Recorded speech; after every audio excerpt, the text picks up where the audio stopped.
don't put it up. Make him wanna.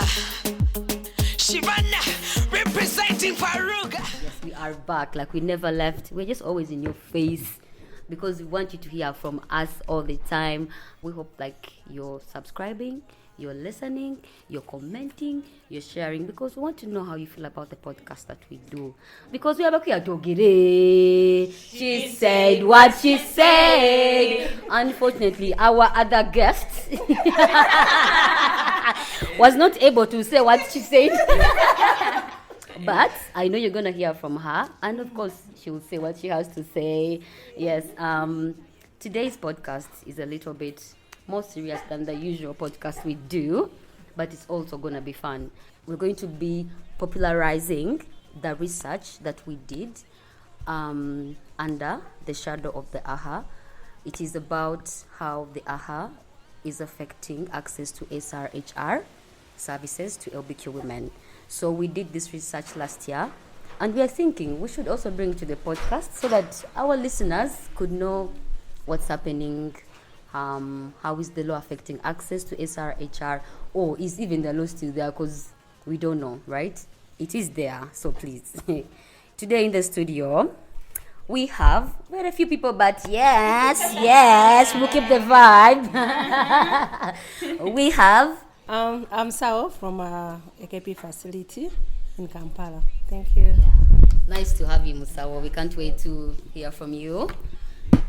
And your usual suspect, Gazelle, the female lover, and I'm also happy again to be on the space today. You're very welcome, always. And I'm Hannah, the rich lesbian. I'm very excited to be here again. Yes, and this rich lesbian was the lead or assistant lead in the AHA research. So she'll be giving us a little bit more of her experiences and every other thing. So on this podcast today, we want our listeners to know exactly what is happening. We want our listeners to hear the stories that we did, that we recorded, and just views of our Musawo in regards to what are the new strategies, what is being done to improve accessibility of SRHR for LBQ women in Uganda, and then also we'll just go through some of those interesting stories in the research that really need a lot of attention. And this research, we want this research to go out there and respond to the challenges that we face. We want the policymakers to listen to this podcast and see how the AHA is really affecting accessibility to SRHR. So, let's dive into it. The female lover is going to tell us how do we even get to do this research? Because this was done at the most challenging time when the AHA was out. Everyone was scared to be part of the community. You couldn't get views from people. It was so difficult. So how do we get to have this collaboration and say we need to know what's happening to LBQ women and how they're accessing these services? So how does this even come to be? FARUG has been in partnership or has been in consortium under the Makeway program that was started that commenced in 2022. And under this consortium, there are different diverse organizations. And with the Makeway program, it's more of embracing intersectionality. That means aiming at breaking, barriers to SRHR accessibility, but using an intersectional approach. Meaning we are looking at more than just one vulnerability. As a lesbian woman, I'm a lesbian woman probably living with HIV. I'm a lesbian woman that is living with a disability. Like going beyond those vulnerabilities, just to see that, identifying those barriers through vulnerabilities to enable access to SRHR. So, and the Makeway program literally is more of challenging SRHR barriers by seeking as organizations, as consortiums, as collaborating partners in this consortium, we develop and disseminate tools that are actually using an intersectional lens, but then also it aims at building the capacities of organizations to be able to advocate and lobby for SRHR, mostly to change SRHR policies. And now as FARUG, we came into doing actually the first year of this program, it was okay. That was before even the AHA in place. So now the second year into the program, we see that there is the existence of the AHA. And actually there were so many challenges. Some of the partners that were on the consortium had to pull out because we were there as a diverse LBQ organization working with individuals that are living with disability. Then we have adolescent girls and teenagers, and that would not really with that narrative of we are promoting, so they had to take a step aside, and another organization came in place to to take part of it. But then during this time when we were supposed to have activities, we were supposed to do any activity like any other organization in the consortium, but because of the AHA, actually it limited us to implement our activities. And actually it came in a good time where why not actually focus on this, because now what else are we going to be doing? We had eviction of the office eviction, our drop-in center was closed, like everything was put to a standstill. So we thought analyzing actually what was existing at that moment, that was the AHA, was a good opportunity for us to tap in and actually utilize the evidence that is happening around to see that we reflect the whatever was being discussed at that time. And this is when we got to have the go ahead to actually look into the research, like why can't we, what's happening around us. We're talking about embracing intersectionality. We're talking about SRHR for all individuals, irrespective of their diversity, sexual orientation, identity. And now, what about our LBQ community? What is happening when it comes to access to SRHR services? So we looked into conducting a research and to analyze the impact of the AHA on SRHR accessibility for LBQ women. And we did not only focus on the central region, but it was across the Uganda. We had the eastern region, the south region, the northern region, and the central region. And we hope that this research, because one of the objectives was to see that we reflect the different SRHR needs and challenges being experienced within the LBQ community, but then also we hope and pray that this does inform some policy some policy change and influence decision makers in the future time. So that's how we came to have this research. And also I forgot to mention that under the Makeway program also we build and also capacitate adolescent youths. And when we talk about youths, age also varies depending on which context that we are talking about. But for us in the LBQ context, youths were persons that are of all age, so we did not have age limit. And now we're also glad that during this research we had one of the youth panels actually take lead into conducting the research and being part of the research. So that's more like meaningful engagement. Yeah. Well, thank you so much for that context. And we just want to appreciate Makeway for this, because by the time we did this research, like for real, like the LBQ women accessibility to SRHR was really poor. And I remember we did a needs assessment, and we saw people were like saying they don't access this, and we're like, why? Because we don't know these things. So having that research brought light to exactly what's happening. And yeah, we want the youth, the assistant lead, to just tell us a little bit of her experience, during when they were conducting, just before we get into the stories of the most captivating. As a young person who was already passionate about research, I was very, very privileged to be able to, put a hand and, contribute very, very importantly to this project that, concerns my own community of LBQ women. So my experience was very good. I managed to work under a very experienced researcher who guided me, and I learned a lot from her. And I got to do very many new things, part of the research project that I had not even learned from school. It was a very good experience being able to, see things and do things practically, differing from the way I'd learned them from school, because I was able to collect data.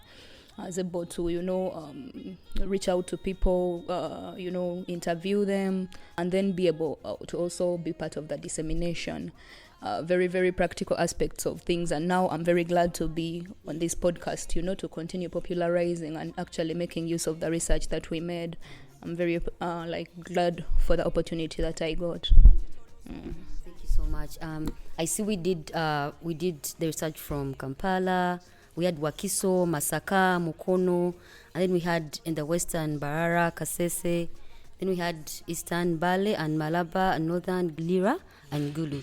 And there were 30 LBQ women and 10 health providers and 5 stakeholders. That must have been a handful of work. How was it like getting data, just the data from this particular people? Because given the people were like, if you talk to the LB community, you're also promoting. Yeah, sure, there was legal challenges, but I thank God that I had the support of FARUG staff. They are the ones who majorly experience the issues of I won't be able to attend, I won't be able, and they would make sure that people who are not able to attend, they would make sure that they replace those people immediately. So I applaud them very much for the, for the deliberate work that they did in terms of organizing and mobilizing the people to attend. Time came when some of the stakeholders, because we wanted to have some stakeholders, more service providers that we are working with, that we think we've been working with, to, also say something about it. And they literally could not show up. We communicated, made this rapport, everything was okay. And then eventually this lady asks again, where is this organization, what is? So I kind of highlighted that maybe there's need for more, engagements, because there's always referrals, there are always changes in, stations, like you find a health service provider has been changed to another station. So I think there's, that was a challenge, there's need for more awareness about, the different kinds of groups of individuals that different health service facilities actually work with. Yeah. I think also because of the law, of course, people were scared, they don't even want to be associated, and that was really challenging. So we want to just get into the stories, because when I read this research, some of these stories were really sad, and you're like, wow, this person goes through this to just go and get a contraceptive.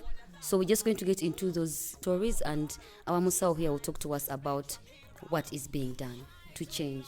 The research was majorly drawn around 4 or 3 objectives. That was, first of all, to find the impact of the law on access to SRHR. So we managed to get both negative and positive, but I would like to say that the negative impact of the law on access to SRHR overrode. We got a lot of negative, effects. Most of the effects were negative. I think there was only one, which was around the fact that it enabled people to start working online. But the rest of it was majorly negative impact, and I'll be able to share that with you. Then we also wanted to go into the experiences of LBQ women while accessing SRHR services, and we actually got. Unfortunately, we found that most of the experiences that LBQ women face, especially in hospitals, maybe justice systems, because remember, speaking of SRHR, it's not only the medicine, hospital, the reproductive bit, but it's also about access to justice systems. It's also about school, things that we would normally overlook, because we cannot truly access SRHR when we cannot access justice, when we cannot access education. So it was quite comprehensive. So we managed to get experiences widely in a wide kind of bracket. And also, so we looked into the strategies that had already worked, because organizations, LBQ organizations, are not now seated, now it's upon us, residing to fate, no? So we managed to look into the strategies that they've already put into place that have already worked. So that's where the research was majorly focused, and of course we had to draw the recommendations that we would like to see happening from the different stakeholders. So straight into the contents of the research, the things that really stood out in terms of I would like to share the stories from the people, the deep catching stories. of LBQ women. First of all, in terms of accessing SRHR, we had a story of someone say that they experience sexual harassment when they go to health facilities. This is a story that we got from a focus group discussion, and someone told us they had gone for hernia treatment. That's something that is very, very different from, maybe your sexuality, things like that. So they've always suffered with this, and they were going to seek relief in terms of, treatment. And then this health worker said, the way you look, you seem like you're a lesbian woman, but for me, I don't support that kind of behavior. But I would like maybe you and I could make children, because you realize that you're running out of time. I wish that you could maybe have children with me instead of wasting your time in those things. And I would like to get maybe your parents' number and talk to them about how late you are and how, urgently you need to have children with me. We've actually heard about sexual violations of women while they go to hospitals. Like another person had gotten a miscarriage, imagine, like something to do with the... And then, I won't mention the hospital, but literally this person was raped. And then this Musao told them that they were using the sex, to see if they were okay or something like that. But like that is so... Actually, I've also heard, I think from one of the stories from the research, there's an LBQ woman. She's always getting her refills from this facility. But then there are always these sexual advances from the Musao who does the refill for her. And yet he knows, gives her this, I know you're sick, fine, but then we can still go ahead. And that is more of like a triggering thing. Is it a KP hospital or general hospital? It's a KP, it's a public, yes, hospital. Yeah. I think I'm really sorry to hear about it. As a health worker, it really helps me, and it really touches me for someone coming to seek for service, and then you're being put into now health, sexual harassment, being judged, being, I think it's not real. I would really say that's not professional, and I think we also need, as LGBTQ women, to have a focal person. I always want people in facilities to have a person you always reach to first, so that before you go, you're being attended to.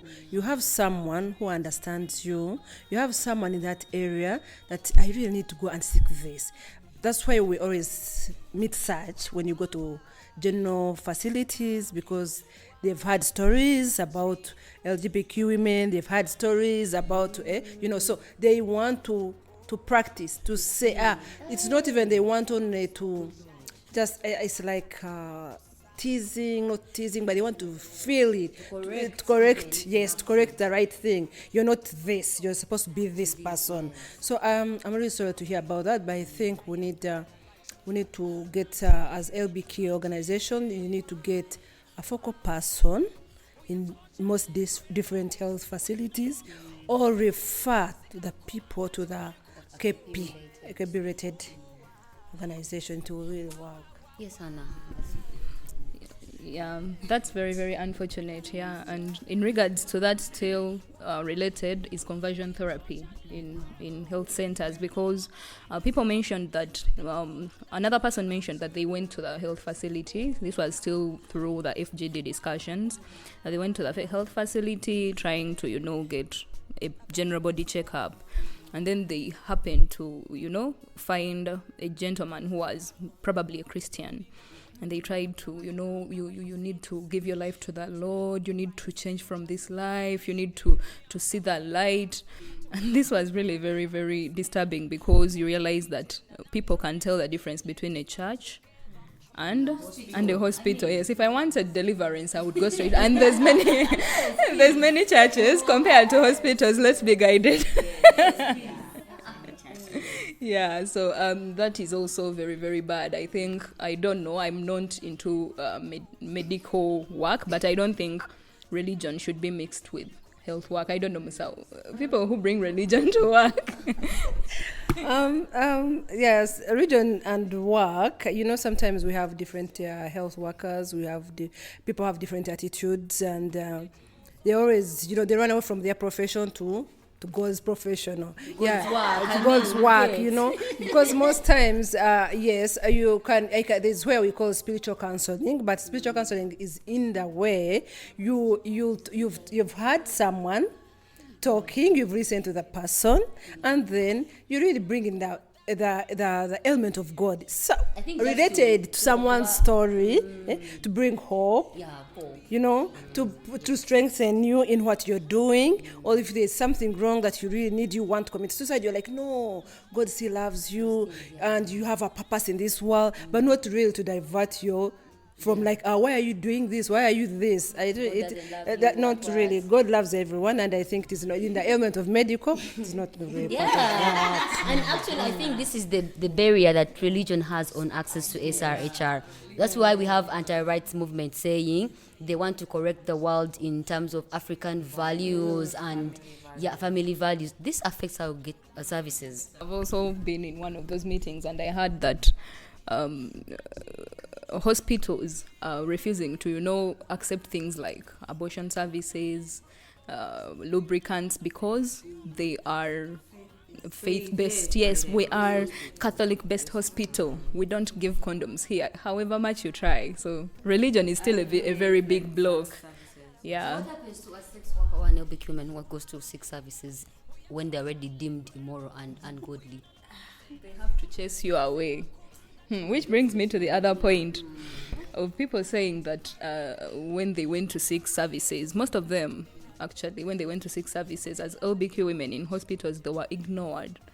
There are people who maybe will abuse you, but some of these people have been ignored. There's a story that we got still from the FGD discussions. Someone told us they walked into the clinic. And it was an IVF clinic because they wanted to donate eggs. Because many people go there. They had maybe from a friend. These are services that people all go for. So the person, they took their vitals and they remained sitting there for 3 hours straight. 3. And then they happened to hear young girls speaking, maybe behind a door or something, that Kuchu, these overseers anonya kasente just, but tell me if I don't qualify, I'll go. Sija, So this thing was done just because of the way she looked, maybe, and because she was maybe perceived to be part of the community. And they came back after 3 hours and said, you don't really qualify for this service. But this is something they could have told to her prior, so that they don't waste her time. But it's really demoralizing, dehumanizing. Another person told us they went to seek services and spoke to the doctor, and the doctor said, you sit here. The person sat and sat and sat until they had to leave, and they're working on other people. There are so many stories in regards to being ignored, and that's the worst thing ever. I remember someone also shared how they went to the hospital and they were ignored because of how they were presenting themselves. And I think also they noticed that, so they had to go back and do change into what the eyes, yes, and that's how they able to get the services. Okay, I know most health workers say when you're coming, put on lesu, blah, blah, blah, blah, blah. But honestly, that is not fair. If a heterosexual woman walks in Nagondi, they're dressed up in the way they want. And no one says, you go back here, you go back there. As soon as someone is coming to hospital, they need help. I don't think anyone goes to hospital to chill. Wajidao, abayitago buyambi. And you talked about the IVF, Gondi. We realized that the LBQ community that's the service they actually need. And someone told us that for an LBQ man to get the service, we should not actually go to faith-based clinics. So now we need to know those clinics that are not faith-based, so to help us. So there is financial. Because they'll ask you for your partner, for your wife, for everything. And then you don't have these provisions. So they'll tell you, you don't qualify. And these are the things that women need, LBQ women need. By the way, the research actually, speaking of IVF, happened to open our eyes to the most needed services for LBQ women, because we didn't know what do LBQ women mostly go to hospitals to find. But we found that very many women are actually in need of bearing children, which actually debunks the myth that we don't want children. We actually do want children. Many people said they have visited IVF clinics, and unfortunately the experience has been very, very bad. Even though some of them have tried to, cover up and not seem LBQ, wanting to go and seek like a normal person, quote unquote, they've still experienced those issues, because someone mentioned that they went to ask things, and the doctor was like, okay, where is your man? Okay, I would like to help you, but where is your man? So she's like, no, I have the man, but she didn't want to, yeah. Then the doctor maybe just guessed and started saying, what do you feel about men? Are you attracted to men? What did men do to you? So IVF, I don't know, that's an area that we need so much, and we are finding very, very difficult time. Yeah. Also was told to, why don't you do it in a natural way? That going through, and because also it comes with lots of money. Like if you also have money for it, we see that it's also expensive, which is also another thing that will be limiting for us to access such services as LBQ women. Please read research. Give us another story. Yeah, still. Yes. I would really wanted to know, as when you go on and this is a research and you've gotten challenges, people have given you their stories, would really love to know the catchment areas, so that we can do something to improve, because if the catchment areas stays the same from the beginning up to the end, meaning in that area people will never receive services. So if we would really, when we are in, we get to know more if it was in Kasese, What was the story? so that we concentrate on that. Yes, Kampala.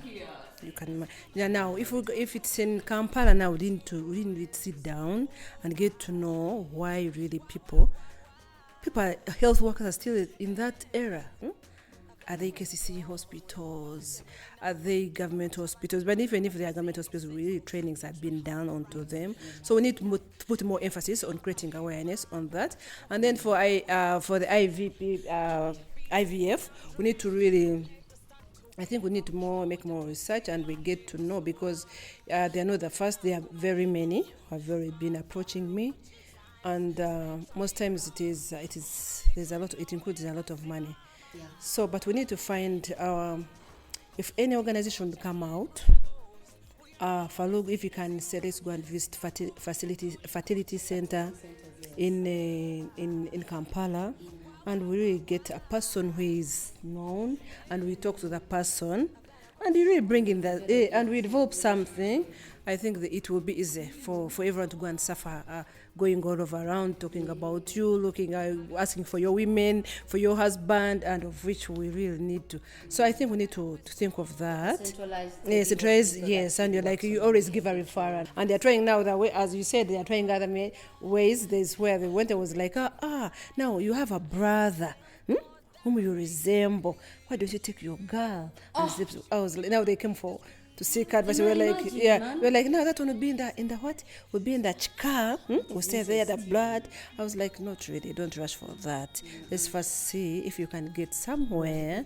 You can get pregnant, and yes, because that's what everyone was suggesting. The families on high, like we need a child. Now pressure. So they were like, now, so what do we do? What can we do? Ningaman, no, don't rush for that first. You wait. We shall see what we can do, because they wanted. Now the brother looks like her, so I was like, how are you going to feel for her when she's going there? I was like, no, we are going to discuss about it, and how are you going to feel when she's going to sleep, and how are you going to trick your brother? Oh my God, like no, maybe we bring in the dragging, we might drag the person and will not function. Banangi disclaimer, don't do that. No. Please, if you want to have a baby, let's talk to the right people. Let's talk to the right people. Pressure. Anyways, still on the experiences of LBQ women, we also found that health centers tend to overprice things when they find that you're LBQ. Especially IVF. When you reach there and they would like to see maybe your man, and there's no man, so now they're already angry. Okay, IVF, I will acknowledge that IVF issues, maybe when they examine you, they are not the same. For many people, that the cases are very different. They vary very, very greatly, but there's an average. But someone told us that, okay, most of their friends got quotations around maybe 25M to 30M, and this person was told to pay at least 40M. You know, okay, like the money was overwhelming just to blow you off. And, you know, maybe they are thinking maybe you don't have any gynecological issues, so they'll make the baby very expensive. Why aren't you getting it for free? Because people are suffering for it, and you're deciding to get it for free. Now they'll overprice it so that you know, which is very, very unfortunate. Now that brings us to, you know, the first objective of the effect. Things that went to escalate, apart from we've seen the experiences. Now things that changed for the worse. There was also, of course, harassment was kinda somehow, but after the law, it took a hike. It increased very, very greatly. And also IPV, intimate partner violence, and GBV, from people's partners, giving from mental health issues and the isolation that the law brought. And also the communities became more hostile to people. And I would like to mention the example of someone who actually happens to be living with a disability and is also part of the LBQ community. Told us that they met, they were going somewhere, they are blind. They were going somewhere and they are LBQ. So they met some guys and they said, Onomusiazi, we shall kill you. And fortunately, no one will even know. Like, how will anyone even know? Like, even if, okay, you survived, how will you see us? So there's also need to look into the intersectionality of things, because there are people living with multiple. As an LBQ woman alone, you're facing homophobia, you're facing gender inequality, you're faced with, you know, IPV, pressure to be married, and now some people have disability on top of that. So that's something we need to tell policymakers who tend to see people as a monolith. The privilege varies very, very greatly. There are people going through a lot that we cannot even talk about. Just to add is like GBV, IPV is still prevalent because the effects of the AHA are still continuing. Like, we are still in the law. So people are still scared. People are still beating up their partners because of that pressure. People can't go out. There's social exclusion. So you find yourselves in the same house, in the same space, and then you just... So we need to find better ways to talk, to communicate without the hitting and the physical, emotional abuse. Yeah. And unfortunately, people also reported that they fear to go to hospitals because they feel like the health workers will report them. So, maybe I would rather go to a nearby pharmacy or send someone to go on my behalf, because people are really scared of health workers, courtesy of maybe the previous experiences when they got the other trauma or what they've heard from their peers speaking about. So people are very, very scared of going to hospitals, and I don't know, it's actually happening that maybe people might try to report LBQ women because maybe the information of report these people went very fast like a wildfire, and then when they came to say that you cannot report these people, everyone needs the health services, maybe it wasn't as, you know, as popularized as the previous. So people in health centers actually still trying to report people, putting them on, what do you mean you're like that? You know, the government doesn't want that. So people are actually resorting to self-medication, people, you know, which is very, very unfortunate. And we had like people saying in health centers, like you enter there, they first tell you so first stay there. Then like they start to just so you just hear the word taker, you just be like, let me come back. Because first of all, this is the law, and second of all, before initially they script off the gundi, they are saying you should report. So police you rather take Panadol and keep quiet. I'm just going to refer. There's another, like, to refer to another story from another research, but still on the AHA. Actually, there's a community member that lost their life because they feared, because they're trans women. They feared to go, and so they're like, I'd rather die.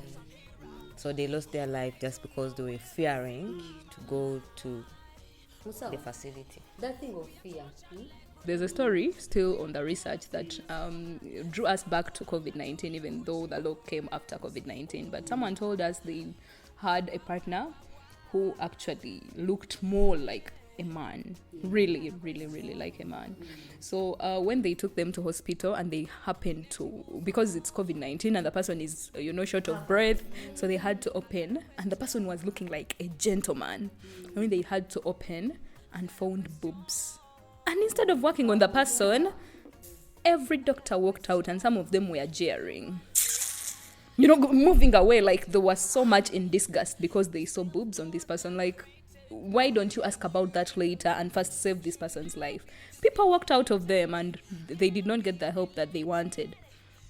And also in terms of people fearing health centers, still we are very privileged that we did not only ask from LBQ women in this research, we also asked the medical doctors, yes, and we asked someone who is a contact point. Like you've said, contact points are very important people in hospitals, but then even their work is limited by their fellows at the hospital, whereby people tend to say, let me say the contact point is called Henry. Baba Henry. So even Henry is feeling, no, do I remain in this work or should I leave? So yeah. The focal person actually creates a relationship between us and the what? So us, we don't care who is there. We want Henry.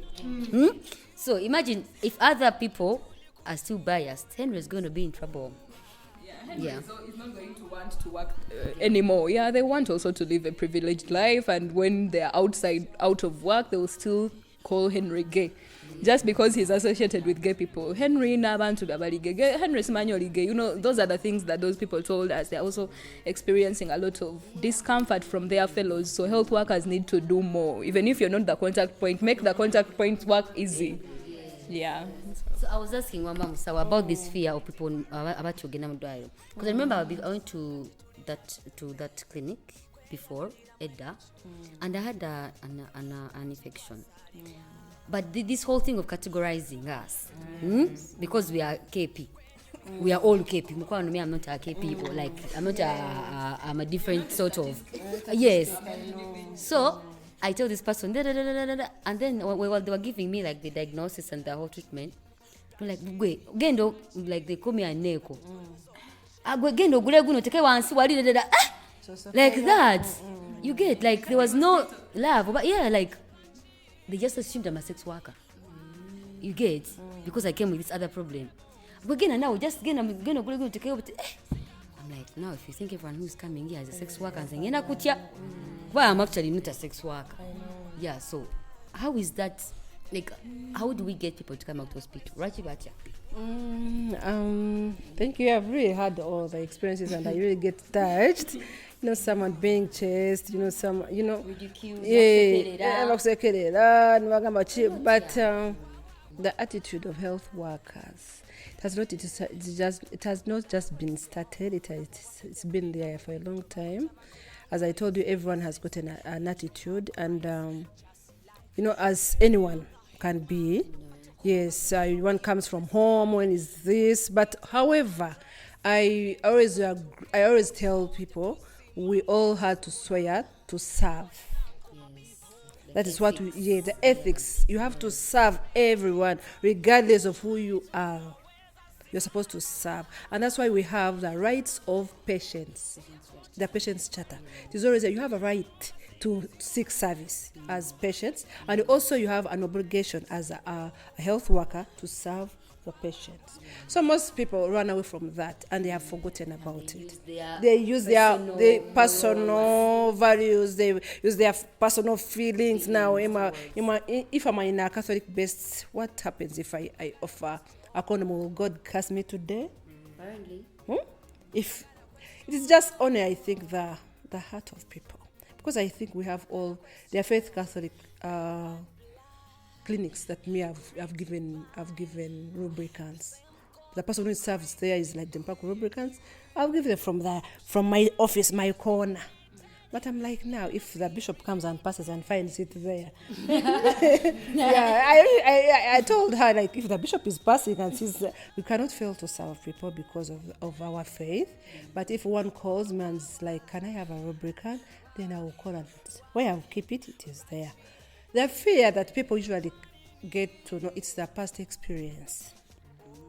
You know, it is always, if you've ever been talked of, when you enter into a facility and everyone, you become the attractive of everyone. One is like, come and see. And I know facilities do that. I know health workers do that. You know, and everyone is like looking at. And of course, if I'm the one, do you think I'll come back to that facility? I'll never come back. So it is the attitude of the health workers. And also I think we've created awareness, to the to health facilities. We have. At least we have really done that, and you've been getting meetings, dialogues, you bring them and talk to them for a week. But I think, But I'm also thinking, as I've said before, like when we were meeting and I said, Bambi, people who are graduating from medical school, find some sort of gender or something, or sexual minority, something course on like health, something whereby when you come to Mojaokola practice, nothing is new. Because these things, these people, we live amongst everyone. There's no way you can say you don't know. You need to educate yourself, man. If you're the health worker, you need to. Just going to talking about fear, maybe. I remember, like, during the research, someone actually mentioned that TikTok, there was someone who exposed, was outing KP facilities, that. So now also that posed as a fear, the community members to go and get these services because already they've outspotted the place. So you'd feel like anyone seeing you going there, definitely they will know that you're a kucho. I think that one is also, it can be one of the factors in that, that's why we have now tried, after the AHA and then also the Trump era, that's why we are now everyone, but everyone is now a male and female, set up for the KPs. One would say, no, let me come and help you. And then even you start from there, no, let me see. It would be one way, like, as you go to a receptionist and you're like, I want to be assessed and go to this area. Just because people in the hospitals have misused that. Because now if I would come to a hospital to be triaged and one says, how would we really need to treat you? I'm like, no, I feel I have STIs. I would send you to that area. But now when you reach there now, the triage person is also, the attitude is also high. You're not being helped. That's why by like, there's no KP's clinics and it was vehicle. But they'll be helpful just because we are misusing them. Yeah, we also encountered a point of people saying that it became harder for LBQ women to actually access justice, which is coupled with the point that people, of course, got into legal issues because we also got someone who said that they are battling with a court case in AHA. They've already been taken up by the AHA. They have a court case, I don't know, over promoting, over practicing. Thank God they are being helped by, I don't know, is it Hira? I remember here they said to quote them, they said, I'm currently grappling with a police case for promotion of homosexuality and I'm out on police bond. Oh my God, how I have suffered with this case. But thank God for HIRAF, they have been supportive to me. I'm a community paralegal now and I've worked on so many cases regarding that. So when the law came, the cases went up. People are running into legal issues and actually accessing justice even on other issues. And as an LBQ person, is becoming harder. Maybe you've been, violated, raped. Defiled, raped, something like that. It's very hard now to get justice into your hands because you're also a criminal and you cannot go for justice with dirty hands. So they are saying that Kakati, we would like to help you, but you're also LBQ. So how will it be for us to, protect your view? I think that came from somewhere Western Uganda, where they're working with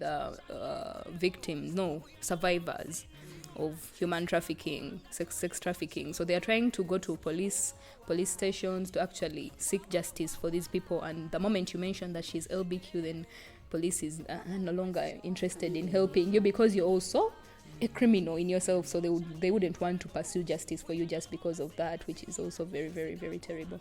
So as I conclude, in the interest of time, they are just profiles that would like to highlight that really stood out, because we used to ask people when they say we had a very bad experience accessing services in a hospital, would ask, was it government, was it public? And public hospitals really stood out very much as having terrible staff, homophobic staff, no privacy. You stand in a queue, you wait, and then it's your turn, and they'll skip you. Public hospitals, so those ones stood out on the negative end. And also female health workers stood out more than the male, in terms of, being very, very, very rude and frictional with LBQ women. But that's maybe because people who have the first encounter with LBQ women, maybe when they go to a health center, they are mostly the women who work. Okay, the medics who have the first contact with people are always women. And older women, they are saying, so yeah, okay, maybe the younger ones are trying a little bit, though they are isolated cases, but the older females are doing a very, very bad job in terms of, acting like our parents, our mothers, like our mothers or something. Speaking from a point of service providers and the community itself, now, like, as organizations, we failed. We closed, our drop-in center was shut. Failed to get this space because of still because when you get the space, they get to know the kind of work that you're doing, so they will either increase the rent, if not, they just don't take you in. And that's been also as a result of the but then it's not only FARUG. I guarantee there are other grassroots organizations that are still establishing themselves that have also been affected, with the There's also an example of a sex worker organization that actually, sex work in its whole umbrella. So they work with LBQ sex workers as well. So they also mentioned their story of the working space where they used to work, and their landlord had to come in and say, I don't work with people doing such kind of work. Look at the people they have over. They have LBQ people. No, this is not something that we can accept. So in terms of evictions for LBQ organizations, it's been wild, and it's very unfortunate that we can no longer have these safe spaces. So we've been living under a rock, and after the safe spaces are gone, I don't know where we are living now. Inside the rock. We are recording this podcast from under the rock. We also happen to ask about the strategies that have already been working for LBQ organizations and for health workers in terms of providing inclusive SRHR for LBQ women. And there are different lines of work, and we found that the peer-to-peer model has been very, very outstanding, whereby there's training of people from different KP groups. LBQ women have their own peers who actually connect the health centers to the LBQ communities, and it helps with the problem of people who fear to come to the health centers to seek services. It helps with people who are, in hard to reach areas and cannot access emergency, maybe contraception, PEP. So these people are able to deliver these services very, very timely, and it was a successful strategy. Then there's also community outreach model. I've personally been a beneficiary of this, thanks to FARUG and partners, whereby they convene LBQ women in a place, like maybe 30, 50 or more LBQ women, and then they bring the service provider to you, and you're able to get like a health camp, and you're able to get all those services that you've not been able to go to the health center to get, in a very free environment. Remember, it's already a safe space, and you're able to get services from there. People like us who had never, tested for HIV/AIDS, you test for different things. They bring very many different services, and you're able to get them all together. That's why when we asked LBQ women about cervical cancer, most of them had tested, most of them knew where they stood. Those who had been found were on treatment, and it was a very, very good thing, because we found that maybe compared to the general population. There are very many people in the general population who don't know about this, but thank us for that model. And for us, we have services that we have, benefited from and continue benefiting from thanks to the model. So, yeah, it's also been very, very good. Then KP focal points have been very good because that issue of people fearing to go, if there's a focal point, they're able to show you around to give you the information that you need without being, going through these other people who will tell you words that will make you want to pass away. So KP focal points, then also LBQ DICs. People say that they were benefiting very, very much from the physical DIC of FARUG, but also still benefit from that one that is on the wheels. Health on wheels. On wheels, like fries on wheels. Yeah, so the LBQ DICs have been very, very essential and continue to be essential, but then we call for, more accreditation. Let them be accredited. Let us have physical space and be assured that if I walk here, if I call here, I'm going to be helped. Okay, on wheels it's working, but we would like to have more freedom. We would want it. Yeah, it's costly. It has its own issues. So there's also storytelling and social media campaigns like this one, being able to tell stories. Now that you're listening in, you've known the issues that we face. Then also posting stories of people's experiences online through podcasts, through, all those sorts of things that we are doing social media, because social media is the way to go these days. It can, have as many people tuning in. People told us that they have had campaigns on, let me say, IPV, and so many people are tuning in. So many people are changed. People are sending inboxes to LBQ organizations and saying, oh, we were speaking about this and, it really touched my life. So, yeah, people are really getting change. We are spreading awareness through those social media campaigns, which has also been a very good strategy. Yeah, there are still other strategies, but those were the notable ones. We had actually a Twitter space. Yeah, yes, and we really hosted the way listeners. It was very scary. Unpacking, SRHR trends for LBQ women, and we had listeners, which was a positive. Okay, not open listeners, but then we had listeners who were listening in silently and secretly, like over 306 individuals on Twitter. Imagine we thought we had like 24, and I'm like, oh. Which was actually a thing for us to do, as you said, raising more awareness about those, invisible challenges. And maybe in regards to social media, social media has always had a way of touching people. It has made me realize there are so many LBQ women that we can't see.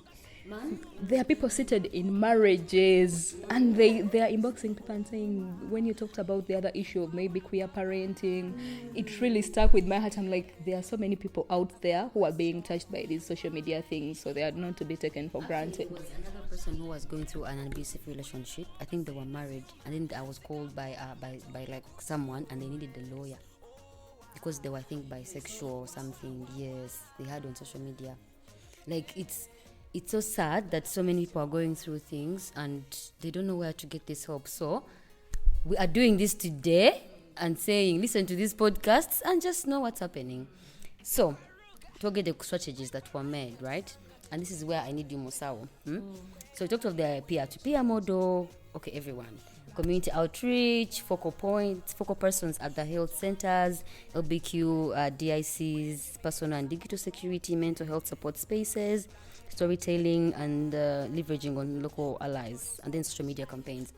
But now, when we did the AHA, we had the Ugandan situation only as our problem, and now we are globally. We have global issues that are actually affecting how we are organizing. And I know in our research, these strategies would have worked, right?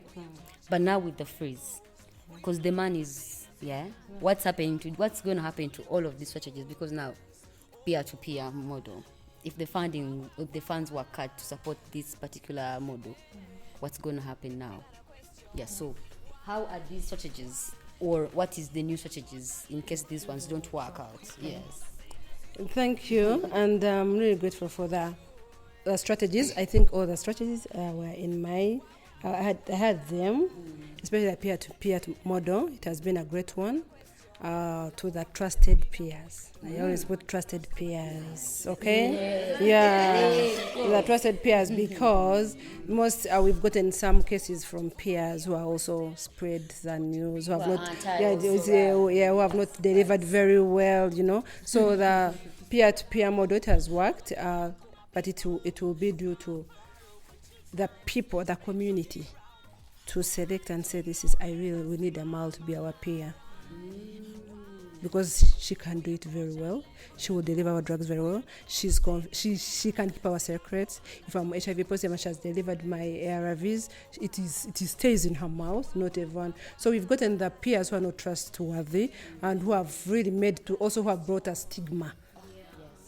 Like, this one is going to bring my drugs. No. I'd rather not go to the facility because this person is being stationed at the facility. They failed to come because of some peers who are not trustworthy. For our integration, we've made the integration of services.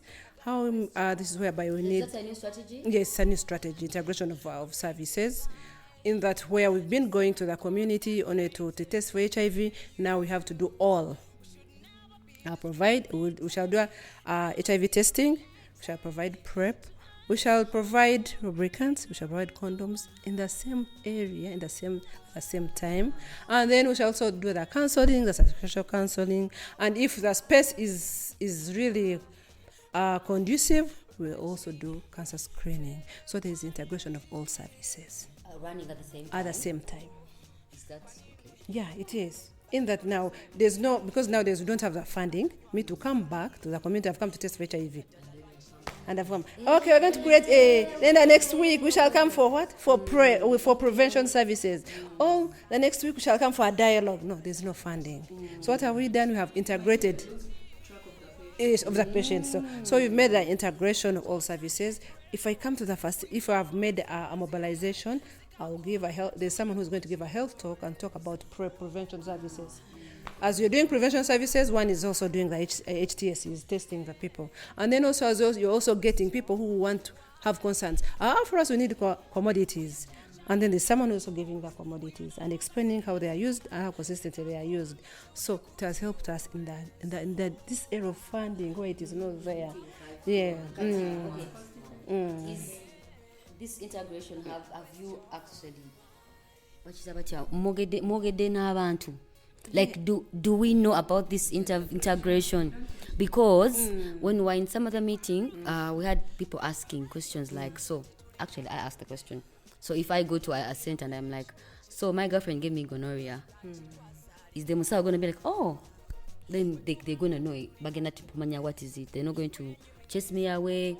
Because initially, as we had focal persons, right? We had specified, but now it's all integrated. So are the health workers aware of our problems and our health needs? Yet, while I know you said we have to just say male and female, I understand that too, but now are the Basawos aware? Yeah, for the Basawos, they are really, for the ones who are in the setup of that, they know, but to some extent we need to train more, because any change that comes, and now also the funding for dialogues and it has been cut off. It has been also cut off. Because we no longer now, it is one-to-one interface. If you come to a facility, you have to now to train, it is on one-on-one mentorship. I'll come and we mentor you. Oh, yes, as health workers. If at work, I will call to the counselors, this and this, we have to do this and this. Because we no longer have that funding for going for dialogues or for calling people to come to hotels, and they take our whole week, you're training on them. No, it's no longer there. So it's one-on-one mentorship. As also leaders of organizations, I think they will also get a chance to be all talked to, and some have been talked to on how we integrate services. And if a health worker comes to offer services, it's supposed to speak about integration. Exactly. Yes. Yeah. It's supposed to come and talk about integration, because one will come to a facility, will come and say, hey, atena whatever now one kebala STIs.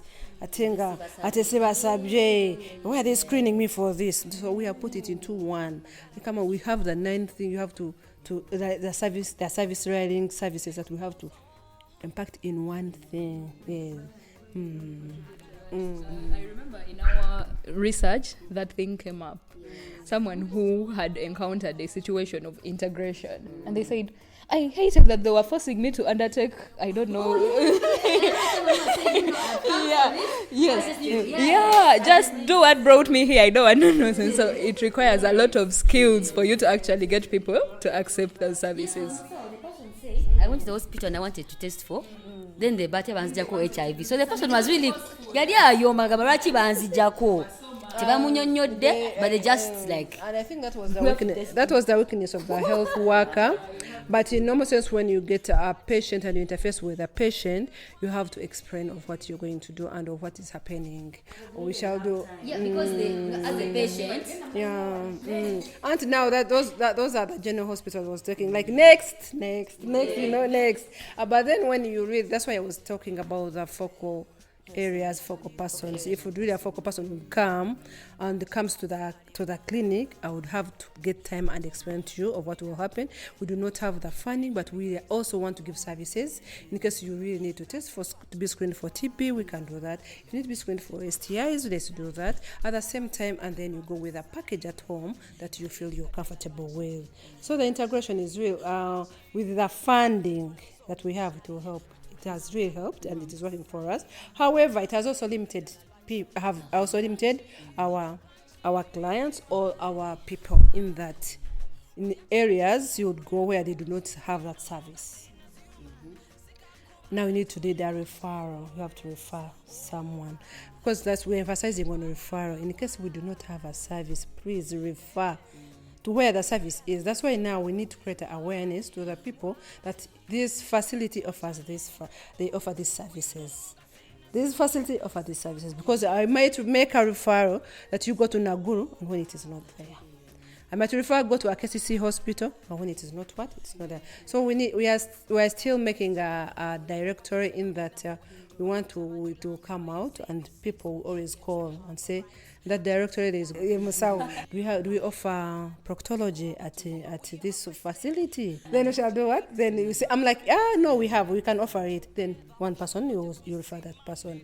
And then when it is not the other side, we refer. Also, if I don't have it, I refer to another person. So referral has been also another strategy, strengthening referral. We've been having referral, but now we have strengthened it. You strengthen it, that's how we are going to get services. Because not due to the cutting or the funding, if you don't refer, people will not do what? Not get a service. Integration of services. Then we still have the prevention services for facilities. We now decided if one really doesn't need to come to the facility, what can we do? You can, if a person calls you, I need a service, you can offer, you deliver a testing kit, and then your prevention service if you want PrEP. No, for us we've been having our, at my facility we have our borders, which are for our organization, in that I have patients who do not have transport to come and get their refills, to come and get their drugs. So what do I say? Where are you? Are you safe if I send your drugs with this person? No, I'm sorry, it is okay. Then you do that, you give that offer. So you can deliver the prevention services because I really don't need to come to the facility. If you send me with a kit, a self-test kit, and I really need my PrEP, I need to continue to know how my status is. We deliver that and take it. That's where we need these peers. The peer model has been the best in that. For the trusted ones, they have really done the job very well. There's this Gundi about, I want to talk about HIV and LBQ women, and then access to PrEP. I heard that with the freeze, because of low funding, of course, and of course LBQ women are never prioritized when it comes to SRHR funding.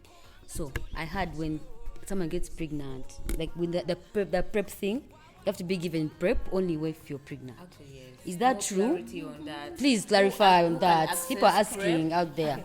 Yes. Now, let me clarify this for the people. Now, when the funding was cut, and that is now, it came into the Trump era, in that we have to offer prevention services to only pregnant women and lactating women. Okay, so it does not mean the rest of the community will not have a service. The community gets service. Trump wants to have pregnant women and lactating women. And in normal sense, how many lactating women will take PrEP? How many pregnant women will take PrEP? For them, they want PrEP to be given. Doesn't want to hear PrEP given to LGBTQ women, given to other sexual orientation, to other identity, no. But now that's the prevention services, and but in the what they wrote again was like, yes, prevention services to pregnant women and lactating mothers. However, to other services, I've not stopped any HIV services. That's what he said. I've not stopped any HIV services. It can go on as we are trying to reach September, because CDC, it is their grant is up to September. We are also trying to see how we can make it, because now also Global Fund has also brought some strangers now. It has cut something.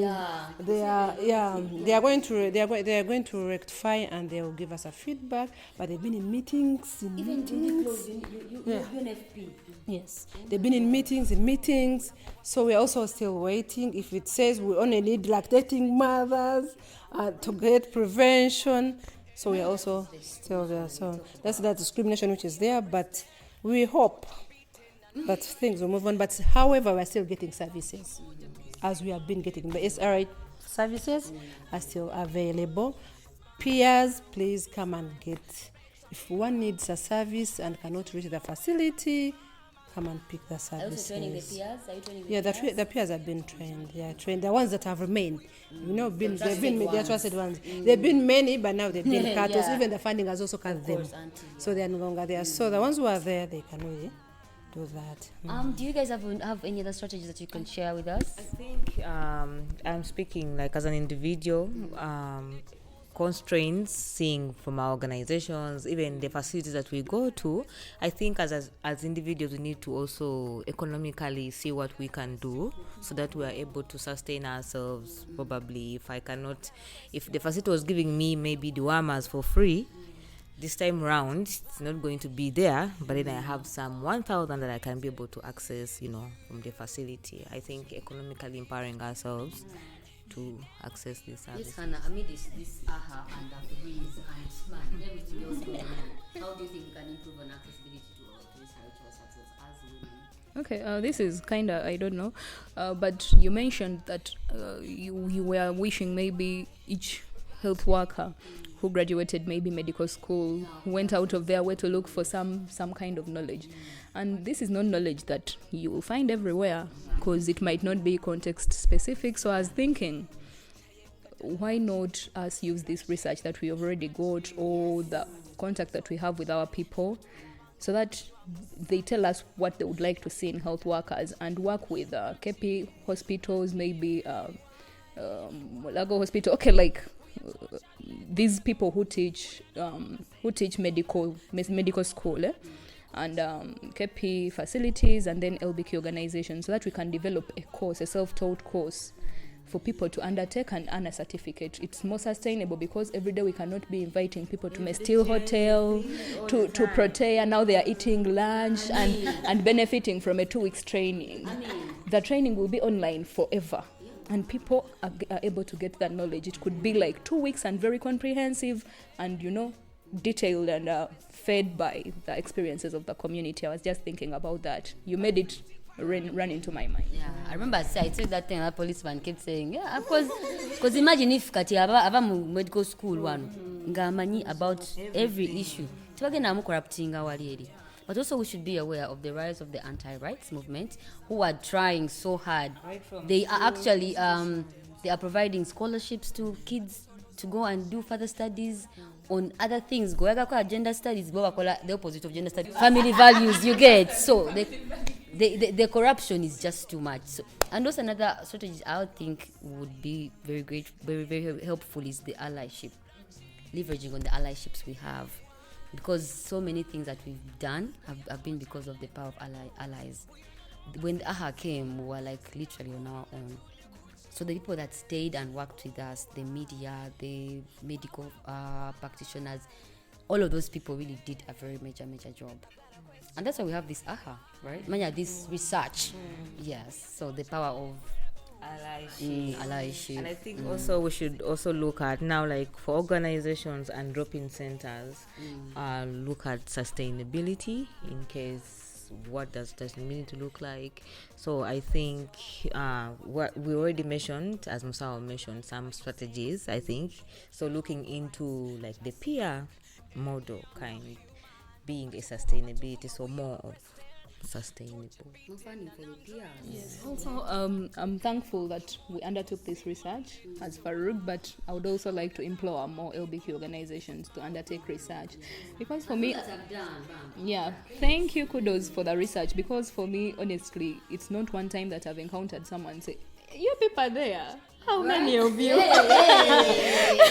How many of you? Yeah, those lies. And most of the times you meet someone and they are like, "Huh, Hannah, sit here. Tell me, how has your experience been? Like, how did you know? You know." So I'm very thankful for organizations that are documenting and putting the information out there that this community is there, and let us continue to to write and inform the policymakers, because most of them, they don't even think there's a whole community out there like us. So we have to let them know, and that's how they'll implement policies for unexisting people, us. I remember I was in the session and then I was quiet, and then they were saying all of these things, and I kept saying, but we don't. Then they were like, who are you? I'm like, I'm an LBQ.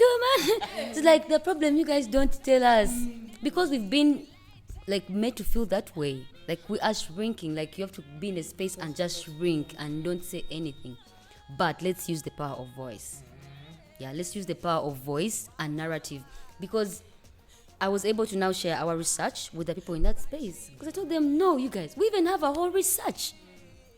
Because I've realized when it comes to our context as LBQ women or the entire community, it's about evidence. Which is unfair, because no heterosexual. I've never seen heterosexuals having data on who wants condoms, on who wants this. But as for our community, there's need of evidence for when you need condoms, for when you need this. So thank you for the researchers out there. Thank you so much, React. Thank you, for documenting all of those violations. And man, thank you so much for Makeway. That's why we are able to give you this research. Please listen to it. Go and download it from our website. And just want to know what you feel about it. Akatalekeka, then yeah.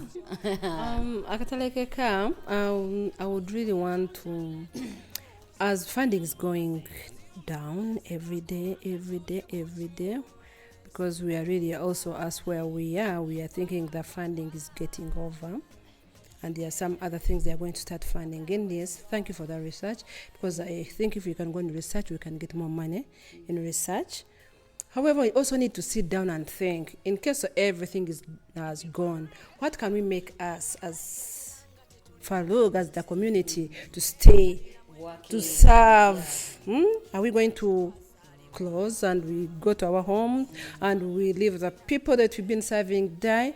I was sharing with someone who is in the community and talked to me and was like, can you start putting people to learn that we can make something, let's go to agriculture. And it was like, will these people want to do agriculture? No. So we can feed people with agriculture. We can begin with acres we can get the money we always have. We go in meetings and we can get 5 acres of land. And told me we can put something for agriculture, for people to benefit, like a company, you hair, all clothes, and then we know that our community is being employed there, and they can move on, can get what to eat. In case of anything, at least I am working in this company. It is let's say like a yogurt company. It is ours. The executive director is Amal, can do anything, and then we are being employed as community members. We earn and move on. Even if the funding is there and not there, but we know what is taking us more. I was like, I'm thinking of that. I was like, Musa, I'm really doing that. And people took me like, this one are going into agriculture to do what? But I'm moving on in that the community that I have, we can have what we do, we can't lack what to eat. And we are selling. Yeah. The world is serving. And people are going to come and like, no, can you give us tons of maize? And our company is really giving tons of maize. Do you know that how it would be proud of everyone would say, hey, this was a strike. So we need to think more of as the funding is moving on. However, let's encourage our community members. The services are still available. Let them not hide.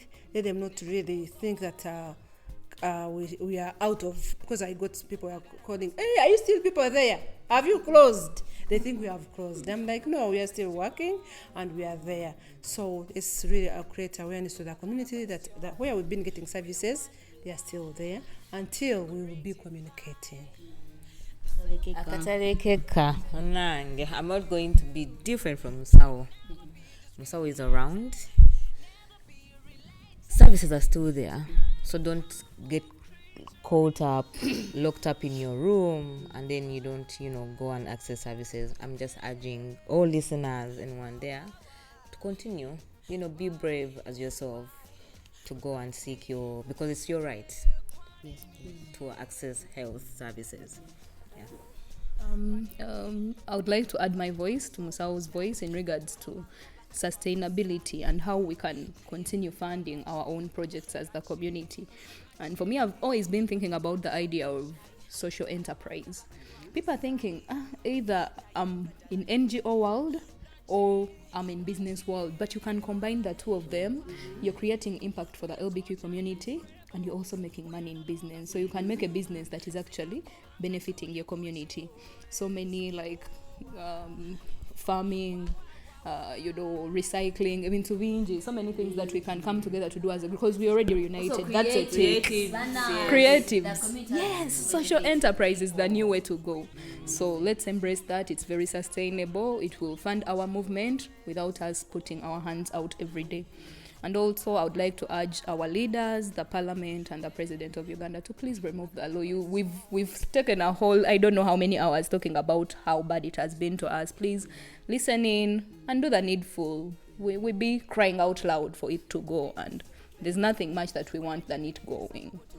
Yeah. Yes. Man, this was a very Chimeza sort of podcast, and we are very, very grateful that you stayed and listened to us for this entire hour. From a community that suffers with unemployment, illiteracy, all of those challenges, sustainability is the way to go. So programs that will continue doing the work that just don't stop on just tokenism, but they will continue growing something that is more deeper. So also, we need to have an anti-rights monitoring sort of eye, because trust me, whatever they are doing, they are saying, and I know with the integration of even just work, people want us to change names, to change our context, but now that's going to take us way behind, because I'm thinking no matter the name you change, if Trump is not going to give money to LBQ or whatever, he will not.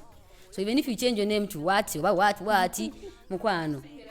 As you tell the name, yes. As you tell the name, that means We're you're not showing the exact resilience, but then also what exactly are you advocating what are you? For me personally, no one brought me to FARUG. I came chasing after FARUG's name, Freedom and Ram Uganda. Yes, I managed to go and see this is what they do. Then I came because I saw my community. Who is going to see our community anymore when we are talking about community empowerment, everything? We are losing ourselves. We are dissolving in the water. And because that's what they want, right? Those are some of the impacts of the AHA when drinking spaces for LBQ organizing were just... So let's just continue working together as a community to create awareness and accessibility to SRHR services for women. Thank you, Musawo. Bane Musawo, we love you so much. Musawo has been there for us, you guys. Yes, so thank you so much for even availing your time, man, to just come and share this hour with us. You're welcome. Thank you so much. And thank you so much, the assistant lead research. It was a long hassle. But you did it, and we love the research, and we hope everyone can just read it and get to love it the way we do. Thank you so much for our producer, the one main ally. The one main ally. In this AHA context, we needed such people to come and report about our problems, right? Because also the AHA affected their work. Because they were saying, if you report about LBQ, you're going to be suspended, you're going to pay fines. but the resilience and the resistance in the media. Thank you so much. And thank you so much for our Makeway lead person, the gazelle, the female lover. Manage, Makeway, thank you so much. And we hope that when you're listening, you'll actually see how much of good work you've done for our community and that you just don't stop. And I've been the sweet chocolate. And thank you for listening. We've been back. Queer Twogere. She said what she said. Did Musao say what she said? Yeah. So please do not forget to subscribe, to comment, to share on our YouTube channel, Queer Twogere, on Instagram, FAR_Uganda, on Twitter, on X, @FARUganda. Please, on TikTok, FARUganda, on Snapchat, everywhere we are there. Just go look for Queer Twogere and FARUG. We got you. Thank you so much for listening all the time. Queer Twogere, we sign out. I got a question.